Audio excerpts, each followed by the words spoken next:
Hello, everybody, and welcome to a Tuesday edition of the Osceola.com Seminole Sidelines. My name is Nick Carlisle, staff writer for the Osceola.com. That is Bob Ferrante, the editor of the Osceola. Bob, thanks for taking the time to meet me here in the middle on a Tuesday. I know we normally go on Mondays, but I felt like there was a little bit more left to be played out, both in the coaching searches, not coaching searches, but coaching and the coaching staff changes, but also wanted to celebrate the women's soccer team winning a fifth national championship last night.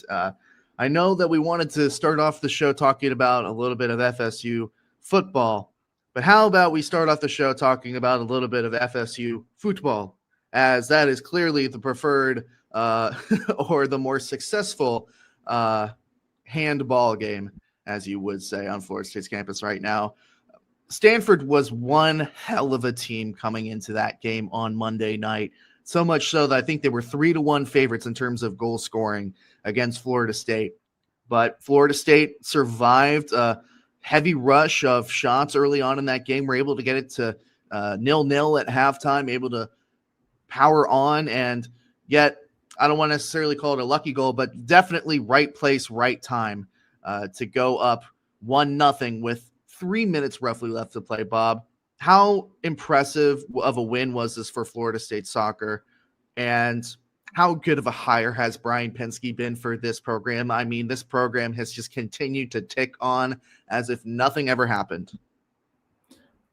I think to start, it was a 5-star goalkeeping performance by Cato's team. I mean, for a freshman, again, a freshman turned in that type of performance, and you have to project where her career might go from there with the right development and coaching, and where Florida State can go with her, protecting the net.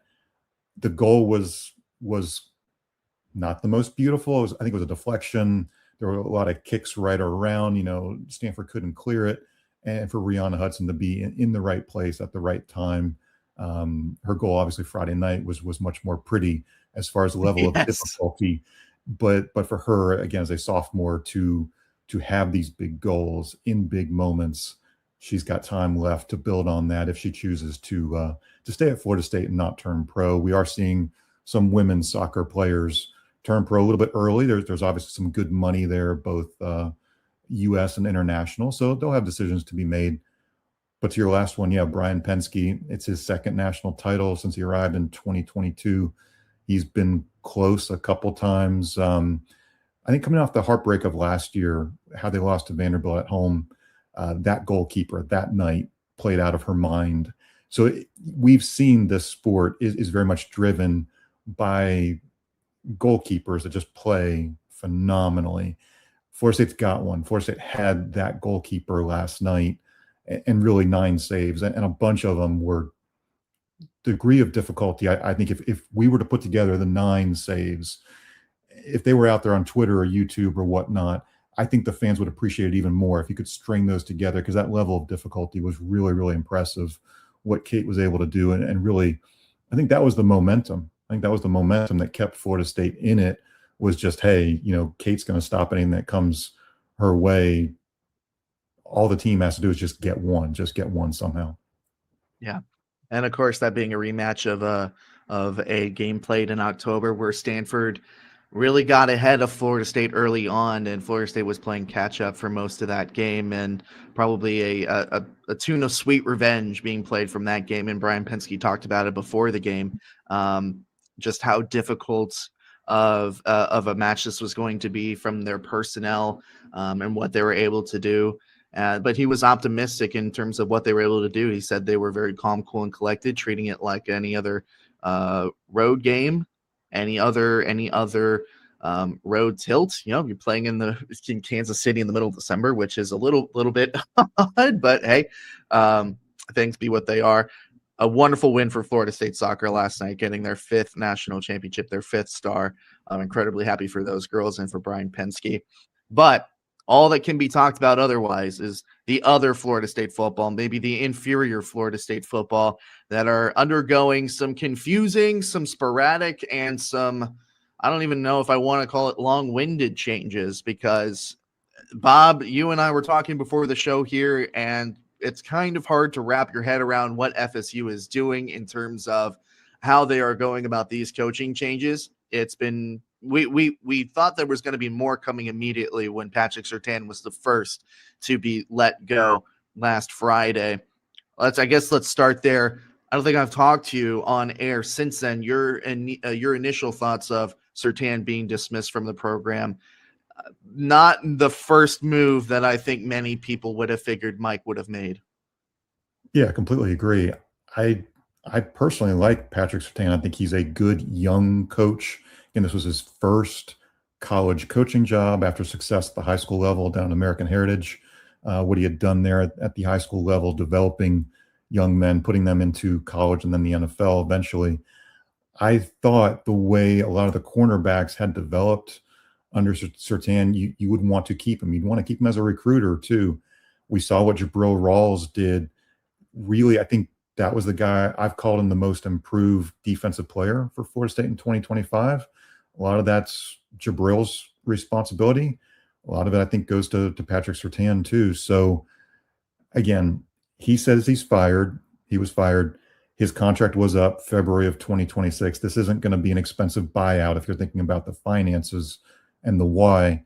But honestly, it started, I think, Nick, the stream of, okay, where does it go from here? You know, what other moves could be made? I think there's definitely some question, some frustration. I think fans and media want to know, what's the picture going to look like? Who else is moving on? Who's staying? The only thing I think Mike Norvell really confirmed is that the coordinators are staying. But beyond that, it feels like you can track who's under contract and then you can track who's not. But you don't really have a clear picture right now what it looks like beyond the Nick Williams hire on Monday. It just feels like they're building this plane while flying it in a weird way. But you would have thought that coming into this offseason, you would have known exactly what changes needed to be made to your program. You dismiss Patrick Surtain on Friday. You feel like more would be coming immediately, yet it feels like we're being drip fed with these changes. That suggests to me that maybe they're not entirely sure which way they want to go with things. Or maybe they're not done evaluating or self-scouting or exit meeting or whatever process that Norvell and the program are going through. Maybe they're not fully done with that yet, but it does strike me as very odd that now we're sitting here on a Monday. There's only been one dismissal in Patrick Surtain. There's been one hiring. Obviously, you mentioned Nick Williams coming in from Syracuse, who spent time at Texas A&M and Georgia as an assistant, lauded as a recruiter, at least in the court of public perception. Obviously, Bob, you're reaching out to members of the media, Georgia, Texas A&M, Syracuse, all those other stops that he's been in to get a deeper picture on what Nick Williams can bring. Obviously, he's going to be coaching the edges, but what exactly is an edge in Tony White's defense? That's obviously the jack linebacker role and your traditional edge rusher role that may not necessarily have a name in Tony White's defense. Terrence Knighton going to be focusing specifically on the inside. I think that's perfectly fine. I think in general, the idea of bringing in a defensive end coach is something that I support, and I think that's probably good, especially when you think of, hey, Terrence Knighton made his money on the interior defensive line. You know, Odell always taught the interior defensive line. That move makes sense, but just everything around it and the speed and the pace in which they're going about it, kind of a little eye-catching, I guess you could say, Bob. Yeah, and I hate to just purely speculate, but I think that's all I have. That's all I have to speculate on is what's next. Is John Papuchis staying inside some type of role, on field, off field? Odell Haggins, I think there's been a discussion about how long does he want to stay? Does he want to retire? Does Odell move to an off-field role that's a front office type of role? I think he was kind of in a similar role to that, honestly, for parts of 2025. I think he was helping Terrence Knighton, but I think he was also kind of in the office and doing some other things. What does Mike Norvell see for Odell long term? I'm kind of left with questions. I don't really have great answers, but I feel like there are more moves, obviously, to be made. You have to hire a cornerbacks coach. I don't feel like Evan Cooper is going to all of a sudden take over safeties and corners, right? So, but what's next? Is it JP? Does Odell stay or retire? What are we going to see on the offensive side of the ball? David Johnson, right, is likely going to Arkansas, where Ryan Silverfield is now the head coach. There's obviously that relationship back from the Norvell days at Memphis. And I think David Johnson will have a good chance to be a Louisiana recruiter and to go to Arkansas. It's a really good hire for Arkansas. But then again, we start looking at what the moves are, what it looks like down the road. I don't think we have a clear picture yet. Yeah, you bring up David Johnson. Sertan was the only dismissal so far. It doesn't mean that he's the only person that has left the staff. Johnson, heavily rumored to have accepted that Arkansas job, which, as you say, makes sense for him. I think it makes sense for Arkansas. Johnson has been here for all 6 years. Obviously, he spent time with Norvell and Silverfield, Silverfield back in the 2017 and 2018 season before he went to Tennessee. I think that I said this on the Warpath with Matt Lasser on Friday. I feel like this is probably, if you're looking at shaking up a coaching staff, this is probably a move that you don't mind too much. Now, the running backs have always been, at least with Norvell, one of the stronger rooms, one of the more well-developed rooms. But I think in terms of, especially from a recruiting angle, I think Yak really liked to stay above the border. Really loved Georgia, really loved Louisiana, really loved Texas. Didn't so much go down into South Florida, which is what I think you need to do. For if you're at any position, you need to delve into South Florida for some talent. And maybe a shakeup in the room is good. There's a lot of guys there that were recruited by Yak. Some of them may portal out, who knows, a lot of relationships there, but I feel like that's a shakeup that's not going to hit you too hard in the stomach, among other things. You mentioned some other coaches that potentially could be moving on, one of them being John Papuchis. I think that's the guy that a lot of fans have circled on their calendar, their Florida State football coaching assistant advent calendar. That JP is the guy that they have circled there. You could probably infer that he's going to be moving on based on the hiring of Nick Williams. Now, I know Papuchis doesn't work with the defensive ends anymore, but the jack linebacker, outside linebacker role in the 3-3-5 defense, that kind of bleeds into what the territory that Nick Williams would be coaching. What do you do with Ernie Sims as well now? Do you push him purely inside? What are the dominoes that you think are most likely in terms of hiring Nick Williams and what that means for both Ernie and John Papuchis? Yeah, and I personally like John Papuchis. It's not a personal discussion. It's just a results business, right? JP was coaching defensive ends in 2024. Defensive ends weren't very good. Coaching the linebackers in 2025, I didn't see a lot of great linebacker play out there. I think the tough thing for JP is he's coaching a scheme in a 3-3-5 that he admitted, last offseason he didn't have a lot of familiarity with it. So he was kind of learning on the fly. He was talking to Elijah Herring and Stephon Thompson and trying to learn as he's in these film sessions and discussions with Tony White and others. So again, not personal. It just feels like the results aren't there from JP. I'm not putting all the special teams blame on him because kickers and punters have their own coaches, and that's not exactly a special teams coordinator type thing.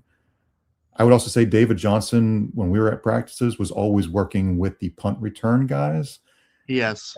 That's not essentially a JP thing. So I just want to kind of clarify for some people of why the JP discussion is, I think, pertinent right now. And I feel like there's just some shortcomings there as far as either how he's coaching, how it's received. It's just not functioning. Is Ernie a guy that you make an inside linebackers coach / whatever? There's so many / titles in college football, run game coordinator, whatever we want to call it, right? I'm fine with that. If that's the solution, if that's what Tony White likes, I think we also have to ask, who does he want to work with? Who does he want to roll with for the next year when you have to win football games? Again, the results have to get better than 5-7. I think he knows after a year of boots on the ground how it works, how it looks, how it should look, who he wants to roll with. He can't roll with Zach Arnett either. We should emphasize Zach Arnett has gone to Mississippi State, I believe, as defensive coordinator. I'm not sure if that's been announced. Yes. It has been announced. Okay. I don't know if it's been announced, but it would be as defensive coordinator. I think that has gone official. Let me look that up real quickly. But anyway, I guess the point being, you could have elevated Zach Arnett to a linebacker coach / whatever if he didn't have this opportunity to go back to Mississippi State, where he's got some ties, right? So I think Tony White's I think he has figured out to some extent what he wants to do. It's just, again, fans, media, we're kind of looking at it from the outside and trying to see how the pieces fit together just right now. Zach Arnett has been announced as defensive coordinator by Jeff Lebby and the Mississippi State Bulldogs. You talk about Tony White briefly, and you did mention it a little bit earlier in the show. Both Tony and Gus potentially coming back. Now, I think you and I are both on the same page in saying we wouldn't mind Tony White coming back for another season, having 1 year boots on the ground with this scheme, understanding kind of what pieces he needs to work with, who needs to come in and out. He's got a better understanding of what his room needs. He's going to have more of his guys in this year. But everybody's eyes are really on Gus Malzahn and to a lesser extent Tommy Castellanos, because those two are driving the fate of Florida State's offense next season if they do return. Everybody thought that Gus was going to move on or retire. Norvell kind of said, the way that he phrased it and the way that question was phrased and his response was it didn't feel 100% steel to me in terms of the future of them, but he did say that Malzahn was coming back. There were going to be no coordinator changes. Do you think that there's still potential for that to change? That Gus may decide, hey, I'm going to hang it up now, guys, a week or two from now? Is that still under evaluation? And that comment on Friday was just to buy a little bit more time. Where you feel like Florida State, the relationship between Florida State and Malzahn is right now? Yeah, I'll just start with defense because I feel it's pretty solid. Tony White's coming back. They like the scheme. They feel like they can develop those guys in year two, those guys who are returning, whether they're transfers coming back for a second year or high school guys, or, hey, what would Amari Williams look like with a full year in this Tony White defense, for example, right? So now you go to the offense discussion, and I've often said, I can't tell you what it's going to look like. For example, Jaden O'Neal, does he know what scheme he might be playing in 2026 or beyond? Because we don't know how long Gus Malzahn's going to be around. I'm not wild. I'll just say it just to be on the record. Not wild about a reunion of Gus and Tommy Castellanos. As far as the ceiling is just too low. Now, is Tommy a good quarterback? Does he have charisma? He did beat Alabama. There are some positives to what Tommy brings to the table. Absolutely. But I just think when all eyes are on the win-loss record, specifically, you've gone from 2-10 to 5-7. And the expectation is you have to be a lot better than 5-7. I don't know if there is a number that Mike Norvell has to hit. I don't know if it's 7 or 8 or 9 or whatever. But can you hit 8 or 9, for example, with Tommy Castellanos as your quarterback in a Gus Malzahn scheme? And it feels like that's a really, really tough one to achieve. Now, it's easier if you have Deuce Robinson back. I can hope, I can say break open the bank. I think Deuce is a true difference maker as far as it looks a lot better regardless of your quarterback. But I don't know. The pieces don't look and feel all that good if it is Gus coaching Tommy Castellanos, and then who knows what the offensive line looks like, the transfers and the various pieces. It just doesn't feel right yet to me. What do you think? Yeah, I agree. Completely agree. It doesn't feel right to me. Frankly, the prospect of running it back another year with the two of them just feels like you're running back into a burning building, for lack of a better term. I was not a fan of the hire initially back when it was announced in 2024, and maybe won over a little bit in terms of what we saw with the Alabama game and the incredible offensive output against the technical schools, which obviously don't mean much in the grand scheme of things. But in the end, kind of what you got with Tommy Castellanos is what you got with Gus Malzahn. You know what the book was. He's going to run up the stats. He's going to make everything look good. He's going to have a good rushing offense, and he did. But is the offense really going to be that effective in modern year? It's going to fluctuate, and that's exactly what we saw throughout the season, and I don't really know how excited I would be to see that return. I think that's an incredibly tough sell from the standpoint of now I understand also that these teams are year to year, you know, gone are the days where you can have gradual progress and understand what a team is going to look like from year to year. That's just out the window. To the points that you brought up, we don't know what this offensive line is going to look like next year, how heavy they're going to have to dive into the portal. Is Deuce Robinson going to stay? Are they going to continue to trip over themselves at running back, or are they going to do what they should have done halfway through the season, which is find a dedicated guy to start and be the bell cow, whether that was Sam Singleton or Gavin Sawchuk or Chroma, or name any horse that you have in the stable, right? I don't love the prospect of Gus coming back. I definitely do not want Tommy back. I was on the record on the Warpath saying his comments after the Florida game really rubbed me the wrong way, certainly as an alumni, but also a media member. Just the general lack of awareness that he showed in that moment was a little bit eye-raising to me. I don't think that, and maybe the I went out with a bang comment was indicative of the fact that he wasn't super confident that he was going to get a waiver. I don't know. I don't necessarily want either of them back. I think that the way forward is with a fresh start, with fresh bodies in mind. But if that's truly the way that Norvell would have wanted to go, I feel like we would have had a new hire already. So I feel like, unfortunately, we're strapped to the bus, and we're strapped to the Gus bus, Bob. And we're going to have to see how things unfold. Yeah, and I think my only argument for Tommy is I think Florida State should support him in this effort. And it feels like they are, but he has lost an appeal, or he has lost the desire to get a waiver, and it's now pending an appeal, according to his attorney, who mentioned that to us last week on Friday when all this kind of came out. So I don't necessarily feel like Florida State has an obligation to take Tommy Castellanos back if he wins that appeal. There's also a court case where that 5-for-5 eligibility argument is on the table. I believe that's a December 15th court case up in Nashville. So he's not part of that, but could he be part of that? In other words, could he gain a fifth year just because the NCAA says, okay, we lost, we have to do a blanket waiver for all guys who want a fifth year if they're currently in college football. So Tommy could still be playing, whether that's at Florida State or somewhere else. But I think we're trying to rationalize what it looks like, the roadmap to more wins.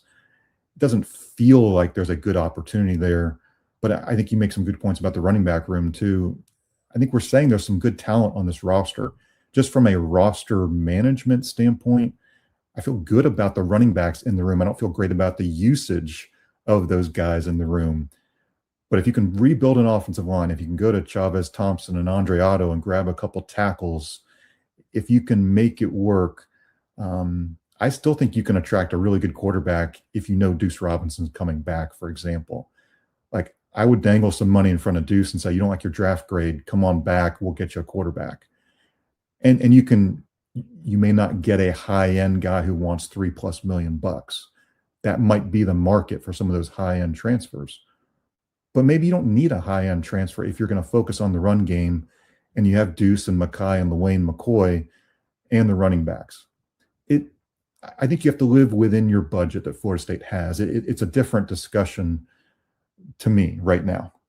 I disagree. I mean, I think you need to blow through the budget. I mean, I know the budget's the budget, but to me, I think one of the surefire ways that you can get yourself out of this is with a damn good quarterback, and there's not a damn good quarterback on this roster as far as we know. Now, you and I both like Kevin Sperry quite a bit in the limited action that we saw him, and certainly in speaking to him in private, whether that just be passing on the way to and from practice. I like the mental makeup that this kid has, but he's unproven. And you can't have unproven right now unless you're absolutely positively sure that you know what you have in that kid. I think that one of the surefire ways that you can at least attempt to get out of this and what give you the highest probability of getting out of this is having a good quarterback coming through the transfer portal. That's not Tommy Castellanos. That's a Darian Mensah. That's the North Texas kid whose name is escaping me right now. Now, he might just go to Oklahoma State with Morris.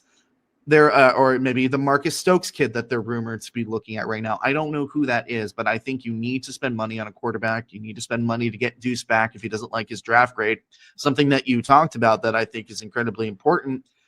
I don't know if you would agree with this, but I think that the offensive personnel and the talent at the skill positions is the best that Norvell has had probably since the 2023 team, maybe even the 2022 team. I think that you have a lot of pieces that you can be excited about. And I'm not necessarily even talking about Deuce Robinson. I'm talking about Mackay. I'm talking about LeWayne. I'm talking about Javon Boggs, Randy Pittman. I'm really bullish on what Chase Lofton can be coming off of that injury. You're going to have a lot of guys coming in offensively that you can use too. Really high on Devin Carter. Jason Lopez could be really, really interesting. You have a lot of playmakers that you could bring in and use and scheme around, but I don't have a lot of faith in Gus Malzahn to do that, because apart from specific instances where you obviously have the reverse sweep for Danzy, you have a couple of long go balls, you have a couple of you did see some situations in which Gus schemed around his guys. You also saw a lot of instances where people were kind of left in the shadows. Jalen Lucas was doing a teleporting Houdini act for most of that season, where he would have a couple of games of really nice production and then disappear for 2 weeks, and it wasn't necessarily always injury related. Now, maybe that's truly just scheming around different opponents, but I'm always a fan of using what you have, and if you're not using what you're having, why are you paying for it? I don't necessarily trust Gus to use those guys appropriately based on what I saw last year. Now, maybe things change. Maybe things get more developed. Maybe you have a year of self-tape on yourself to where you can plan accordingly. I don't know. I think a lot relies upon if you can get a top-tier quarterback in the portal, how much you're investing in the offensive line. You also need to invest quite heavily in the defensive line as well. I mean, you brought in a lot of guys in this high school class. You need some well-developed defensive linemen. Darrell Jackson is not going to be up there anymore to close multiple gaps by himself. You're going to need to invest there. So I truly, if this soft salary cap is going to be what it is, Florida State's going to need to spend some money, I guess is what I'm saying here. And I would imagine that probably a lot of that comes on the quarterback play. Just to close out the show here, speaking of spending money or getting money, Florida State not getting any additional revenue from going to a bowl game this year, them declining invites to, I don't know if it was the Tax Slayer, the Gasparilla, or the Birmingham Bowl, whichever bowl it was. I think it was Birmingham. Was it the Birmingham Bowl, Bob? I think Birmingham was trying to fill a spot, and I know there were a bunch of teams that were 5-7 that were contacted and said no. And it sounds like nationally that was confirmed by, I think, Brett McMurphy that Florida State was contacted. I think that would have been a tough ask to go to the players and say, hey, it's exam week, but do you want to start up practices and get this thing back on the field? I think that would have been a really tough ask for Mike Norvell. Yeah, to go play in Birmingham of all places. Now I actually like Birmingham, but it's going to be cold, maybe a little bit rainy. Who knows? Not exactly the most desirable place to play. Certainly not like you're going to Yankee Stadium to play in the Pinstripe Bowl, as Clemson and Penn State are. Which, how about that for a Pinstripe Bowl? That's a quality matchup on paper. But then you look at those teams, and that sounds like a CFP matchup that's unfortunately being played in Yankee Stadium. I guess your opinion on, I know you said that it would be a tough ask for Florida State, but do you think that there was any point where they were even briefly considering going to a bowl game? Because my feeling was they were going to decline pretty much any offer that was given to them. They wanted to cut the tail off, get started off on next season. Yeah, and I'm in favor of bowl games being times where you can develop players through those practices leading up. But it would have been it would have been a really, really tough ask. I think for a more obscure bowl game, let's be honest, Birmingham is somewhat obscure. I think it's a good city, but that's a tough one, right? Hey, we're in a new era of college football. Notre Dame opted out of a bowl with 10 wins. Iowa State said no with 8 wins. Where are these bowl games moving forward is I don't mean literally, where are we? We have big questions about what the bowl structure looks like, and ESPN may have to figure out a way to incentivize player participation. Let's be honest and just say it. I don't know what that looks like. I don't know what the solutions are. ESPN gets great ratings out of college football bowl games. It's great inventory for them around holiday season. I think they're going to have to come to the table and bring some solutions, bring some honest, we can do this type of solutions to the table to get a number of teams that are going to say, do we really want to do this? In a rev share NIL era where players might say, I just don't want to do that.